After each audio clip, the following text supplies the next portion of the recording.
the seminar today, we'll be talking about some key points about how to care for your newborn baby. This seminar is not meant or designed to kind of lecture you or giving you more information. It's more rather directed towards just giving some take-home messages. There are 3 or 4 take-home messages. If I'm, being able to deliver those, I'll be happy that I conducted something today. And I'm going to tell you if you need to take any notes or get any information today. Have lots of things to offer. I can take the time today and talk about how our practice is and kind of like do some marketing and PR for our practice, but this is not meant to do it this way. If anybody is interested in knowing more about our practice, we have plenty of time where you can meet with all the providers. We have what we call meet and greet. We have like 10 providers. Some pictures are not here. Very dynamic practice where we offer 7 days and actually 24 hours. Somebody is on call. You can always get us if you need us, but we are physically here between this practice and the urgent care. We got you covered for 7 days a week. God forbid if anything or need for us, then rather than going to the emergency room. Providers are rotating between the offices, so you will get a chance to see everyone, and if you like a provider, then you can just hook up with that particular person. Our first slide that I'm going to be talking about today is your baby. When your baby is born, immediately once the baby comes out and everybody hears her crying, everybody's going to be so happy, making sure that she's doing good. They will cut the cord and immediately do some cleaning on the baby, do some measurements, and handle the baby over to mom. Hopefully that everybody's going to be breastfeeding, and I wish that at least we'll try. Anybody's going to be trying for breastfeeding? That's beautiful. Okay. So once they do this, we want you to immediately start feeding the baby, either from the breast or you doing the formula as well, but we always advocate for breastfeeding. Probably we are the only practice in the city here that we have a lactation. Actually, we have 3 or 4 lactation consultants who are part of our practice here. We're going to be talking about the assessment, how to know your baby is growing good. I'm going to talk about weight, height, size of the head, and I'm going to tell you, even if you don't come to our practice, how important it is for every parent to know exactly what we mean by the growth chart for your baby, how to interpret it when they show you some chart, what does it mean, the head circumference, the percentile for weight and height, so you will understand that. And I will tell you why is it important. This is the first slide in our presentation today. Don't worry about all those figures here. I need you to just focus on this for 18 ounces. Basically what they found is your baby, to grow properly, needs around 18 ounces in the 24 hours. Hopefully that will come from the breast milk or the formula. Okay. If I tell you your baby's stomach is smaller than a golf ball size, that means she cannot take more than 2 ounces in a feeding session, and I want her to eat 18 ounces a day. That means I'm going to need around 9 sessions a day. If the 9 sessions a day in the 24 hours, if you do the math, you will find out that every 3.5 hours your baby would need to eat. So our first take-home message from the presentation today, if my newborn baby will sleep more than 4 hours, I'm going to wake her up and feed her, okay? So this is very important for us to do. Not like us, I can sleep overnight for 8-10 hours because we are adults, we have a lot of fat in our body. While we are sleeping, our body is going to break down this fat and send some glucose and sugar to the brain, because the brain has to have the food all the time. It's the master of the body. I cannot stay with no glucose. Babies, unfortunately, don't have that enough fat yet to build up and do that, so we can let them go without food for more than 4 hours. Now the question would be, oh my goodness, this is going to be like a very tiring job for me, like this baby needs every 4 hours, what's going to happen in my life? The good news is, this is just going to be temporarily for 4 weeks, okay? The first 4 weeks of your baby's life is where you need to set up your alarm for 4 hours. Believe it or not, naturally, most of those babies, every 2 to 3 hours, they will be waking up crying, hungry, then you will keep feeding them. Once in a blue moon, they might forget to wake up, and this is where the time is like I'm setting up my clock to wake up the baby to feed her, okay? The good news is when she's 1 month old, her stomach is going to be bigger. When her stomach is bigger, she can accommodate 4 ounces at a time, okay? Instead of only 2 ounces, you remember we talked about 2 ounces at a time? Now we can do 4 ounces at a time because the stomach is bigger. Those 4 ounces can give her up to 6 hours of sleep. So you breathe very good at 1 month of age. So your baby is going to be like, doing the 6 hours. If you guys can get 6 hours of sleep at night time, man, this is really very good. Now, what's going to happen during the first month? A mom is breastfeeding. She's getting tired. This baby needs to be on the breast every 2 hours. She has other kids to take care of. She has some other things. Guess what's going to happen? If this is the case and I'm getting so tired and my body is like, every 2 hours I'm just waking up with this baby, changing her, I'm feeding her. She needs 10 to 15 minutes on this breast, 10 to 15 minutes on this breast, or even the bottle will take you around that time, 10 to 15 minutes to finish the feeding session. Mom is going to get so tired, and if she gets so tired, here what's going to happen. The brain is going to send a signal, I'm stressed out, I can't feed somebody else, I'm not in a good physique myself. I'm going to send a signal from the brain, the hormonal that send or produce the milk, to shut down. I'm in a survival mode, I can't feed anybody else, I'm just needing to survive for myself. So we did not do good for mom, we did not do good for the baby. So this is what I need everyone who's breastfeeding, or even if you're not breastfeeding, even if you're bottle feeding, to find yourself at least 6 hours in a day to sleep, whether during the day, at night time. And that will entail you, if you get an offer for help from a spouse, a parent, somebody wants to help you just for the first month to take care of the baby, then you can kind of accept that offer for the first month. There are two ways of getting the 6 hours. If my baby is really very good, she's on the schedule. Every 4 hours she wakes up and I feed her 15 minutes and change her diaper, go to sleep and do this. I can go to sleep when my baby goes to sleep. So every 4 hours you're sleeping, so you get more than 6 hours that you need in the 24 hours. If this is not the case, you have a baby who was what we call cluster feeding. Every half hour she wakes up hungry, she eats a little bit snack on the breast, and she wants to keep moving the 24 hours. You cannot afford doing this. What you need to do is get yourself 6 hours. You tell everybody, hey, I'm shutting down, I'm closing this room on myself, I don't want anybody to interrupt me at this point, I'm getting this 6 hours for myself. During this 6 hours, there might be one feeding session. Most of the time, moms are going to be producing more milk than what your baby, like the supply and the demand from the breast. You can always refrigerate your food up to, or the milk up to 8 days in the refrigerator, as far as the baby did not touch it, okay? Or you can actually freeze it up to 4 or 6 months. If you go and Google it, you will find that you can do it 4 to 6 months. We don't recommend for you to freeze it more than 2 months, because the nutrient value of the milk is going to be declined at that if you pass the 2 months, okay? So you can always have this. If you don't have extra and you are sleeping and the baby has to latch on you, it's not a bad idea. Again, I'm not trying to promote formula. This is the worst thing that we don't want to do, but at least the baby can get one feeding while the mom is just, rejuvenating for herself and waking up, taking a hot shower, and then she can continue, get her food. And Rhonda is going to be talking a lot about how you incorporate good nutrients in your food. Don't skip meals, a lot of water, you keep drinking all day long. The more mom is hydrated, the more milk is going to be coming for the baby, okay? Do you guys have any question for me as far as breastfeeding and get the rest for the mom? If you please have any question, just raise your hand and I'm going to address any issue for you. Now, what if a baby's staying for the breast like 45 minutes, 50 minutes, 1 hour? Oh my goodness, I'm like, I don't have enough milk, this baby keeps suckling, and that means I'm not producing, I'm getting a little bit nervous about this. I don't want you to worry about this. The first 10 to 15 minutes, the baby has emptied the breast completely. 15 minutes on here, 15 minutes on here. When she does 15 minutes on each breast, she gets 1 ounce from this breast, 1 ounce from this breast, done. This is her 2 ounce feeding session. What is she doing after that 15 minutes? She's pacifying.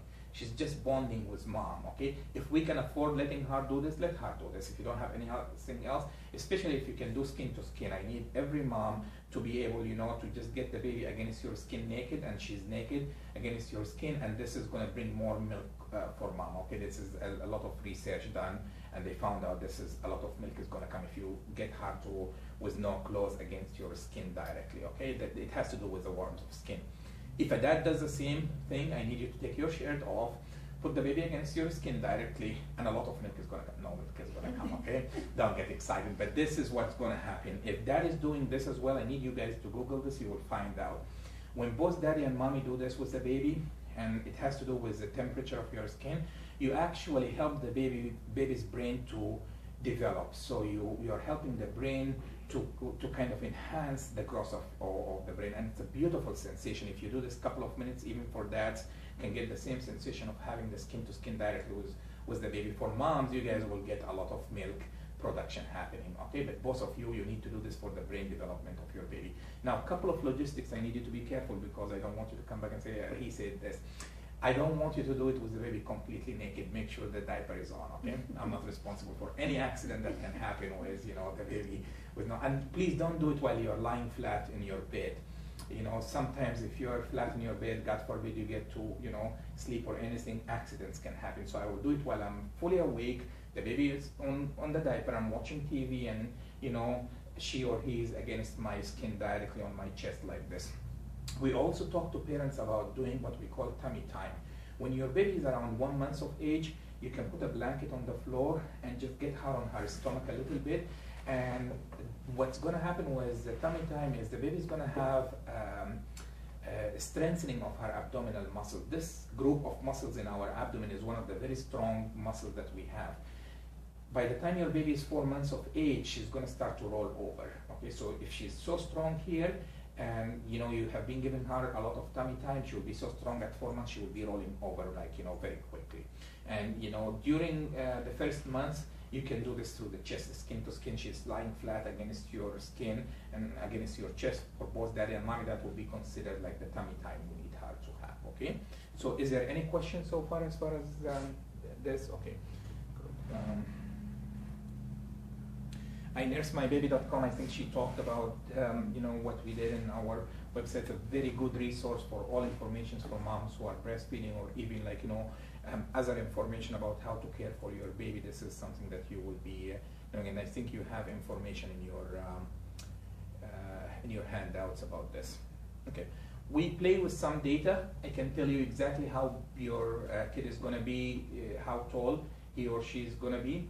Believe it or not, all those kids who are 2 years of age, when they reach 2 years of their age, they already reached their half of their ultimate adulthood height, believe it or not. So they're half of what they're going to be ultimately as adults. How did we get into this information? Is the percentile that every human being is attaining at 2 years of age is going to be reflecting the same percentile as an adult. Okay, to explain this more and make it easy on you. If my baby boy, toddler, who's 2 years of age, is, say, you know, 40 inches, something like that, and if that puts him to be at 90th percentile, that means he's taller than 90% of all the 2 years of age boys born the same days he was born. That means he's taller than 90% of them. That means, again, as an adult, he's going to be taller than 90% of all adult males around the entire globe. And that would put him above 6 feet of height. Is that clear? And the same is for girls as well. I can tell you exactly how tall she's going to be when she was 2 years. You know, it will tell you, like, oh, she's going to be 5'10", 5'5", 5'6". It's going to be 6'1", 6'2". If you're interested in knowing more how tall your offspring, are we going to have boys or girls? Boy. We don't know. You don't know. A surprise. Girl. A girl. Great. Okay, so if you are interested in knowing more about how exactly the height of your baby is going to be, whether it's a boy or a girl, I need you to get this formula. Daddy's height in inches plus mama's height in inches plus 5 divided by 2 for baby boys. Okay, so inches, daddy form and mommy, plus 5 divided by 2. Same formula, instead of plus 5, we're going to do minus 5 for girls. Okay, so daddy's height in inches plus mama's height in inches minus 5 divided by 2, it will tell you in inches how tall your girl is going to be. Okay, so this is something for fun to remember. When it comes to weight, a lot of those babies will double their birth weight by 4 months of age to 6 months of age, and then they triple their birth weight by 1 year of age. So if my baby boy was born at 7 pounds, I would expect him to be 21 pounds by 1 year of age, okay? And around 14 pounds at 4 to 6 months of age. Now, the thing that's also more important is the head size, okay? Before I come to a room and I tell you, hey, your baby has a big head, I look at parents, okay? And I see their heads, okay? If they have big heads, you would expect their offsprings to have big heads as well.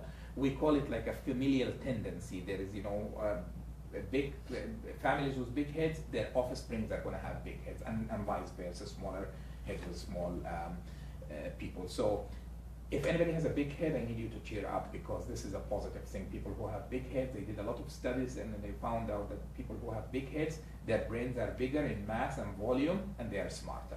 So for whoever has a big head, that's a good sign that you are smarter than the average population.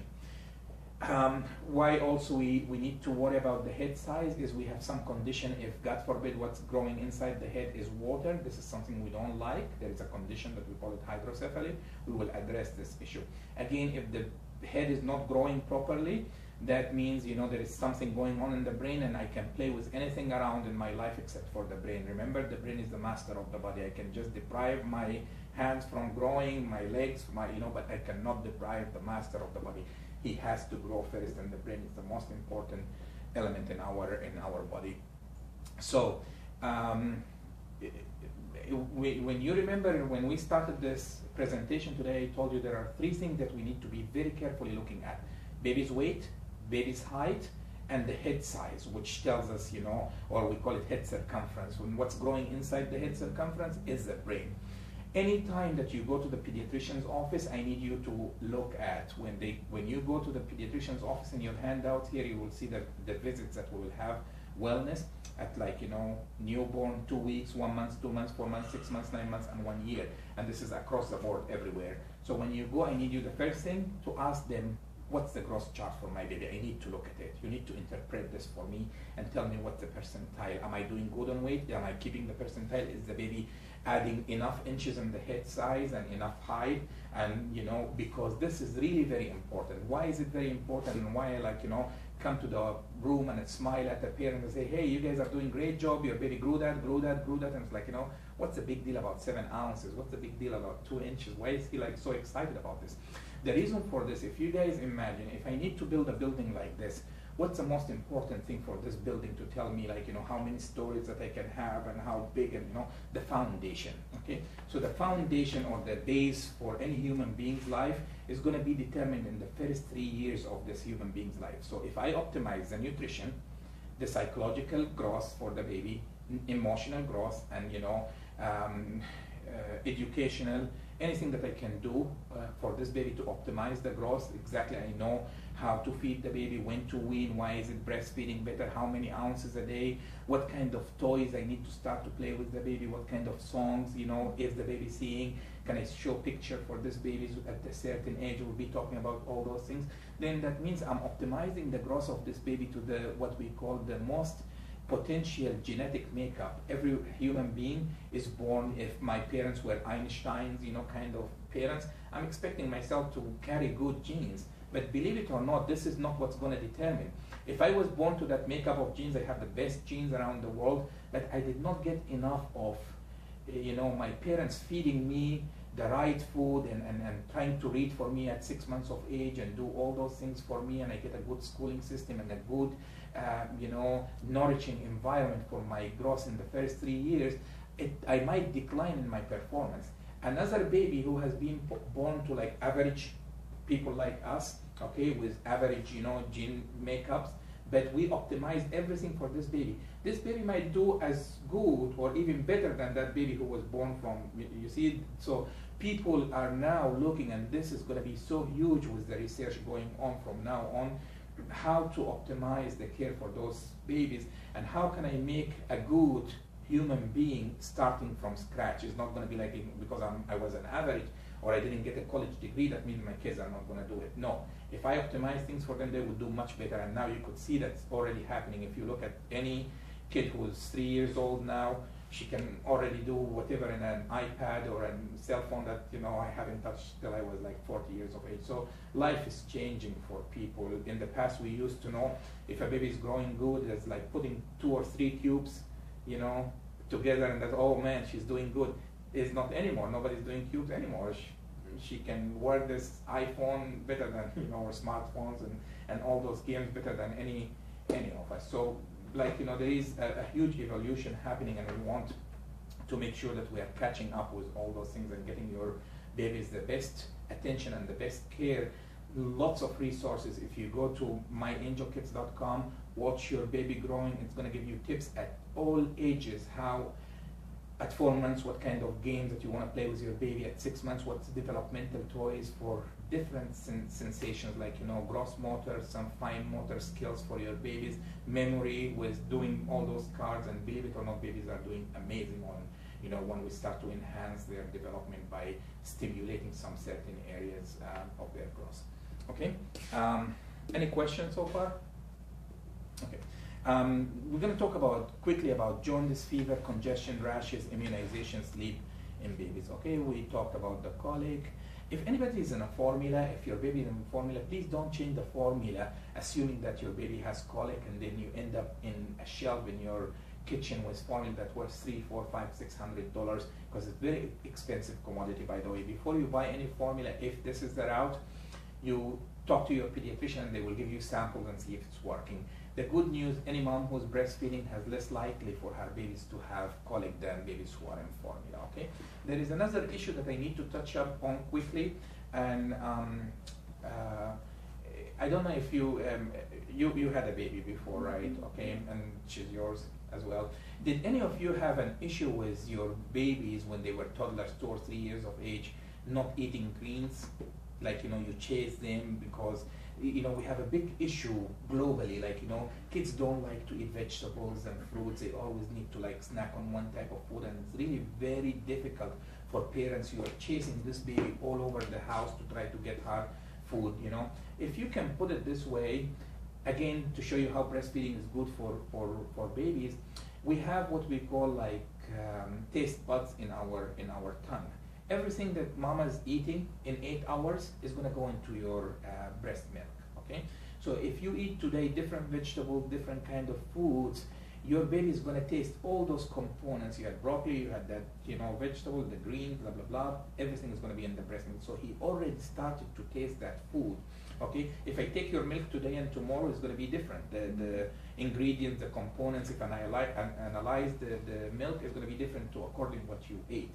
So those babies who have been on breastfeeding and exposed to all those different types of foods, will be easier for them as toddlers to eat the vegetables and fruits and every different types of food, versus babies who have been on formula, because cows just ate one type of food throughout their life. So those babies are really difficult for them to start to taste, and those are the ones that you are chasing. So lots of benefits for breastfeeding. I'm trying to get everybody to understand how important to do the breastfeeding. But in all circumstances, don't change the formula, you know, if your baby starts to become colicky. If a mom is breastfeeding and her baby is still getting to be colicky, we can show you how to get rid of some food, like, you know, citrus juices, for example, because babies cannot digest this. So I'm going to ask you not to have lemon juice, orange juice, and grapefruit juice, or fruits for yourself, because you remember in 8 hours it's going to be in the breast milk and your baby might not be able to digest it. Everything that makes you to be gassy might get the baby to be gassy. If broccoli is going to make you gassy, the baby might be gassy as well. So your baby from time to time is going to tell you what she did not like from your food. You went to a Mexican restaurant, you had that chili meal and, you know, very spicy food. You came 8 hours later, you fed your baby, she started to become so fussy and so colicky. Boom, I'm going to remember, like, what did I have 8 hours ago, and then I'm going to avoid that food. We're not trying to starve any mom here, but as I mentioned, your baby from time to time will tell you if she did not like what you ate, okay? If you get a colicky baby, this is why we were showing the video with Dr. Karp, is just, you know, to tell you, you know, the shushing, the 5 S's. Really pay attention for this, because it does work, you know, like a day and night. This baby is so fussy and so crying, and you just take her and you shush and you swing her a little bit in your hands, boom, done. You know, your baby is like doing much better with that, okay? So, you know, do like, you know, the warm bathing, you know, music for your baby, feeding techniques, every thing that we talked about. One thing that I need to talk to you about, your baby is so auditory. She hears very good. Actually, right now she's being on utero, she hears you very good. So I need you to sing songs for her. Talk to her in a real language when she's born, you know, hold a conversation with her, call her by her name. She hears you very good, okay? Even you hear some people will tell you, like, there is a special song, now you're taking a shower and you just listen to that song. After your baby is born, you put the same song with her and you see like her attention coming to you, because she remembered that from when she was in utero. Babies don't see very well, okay? At 1 month of age, they will start to see the outlines of mama's face, so she will start to have a smile to mama. because you're the primary caregiver for her. At 2 months of age, she's going to have what we call a social smile. You come to the office here, I'll play with her. She smiles back to me because she starts to have like to recognize different faces socially for people around her. And then at 6 months of age, her vision is going to get better, and this is where we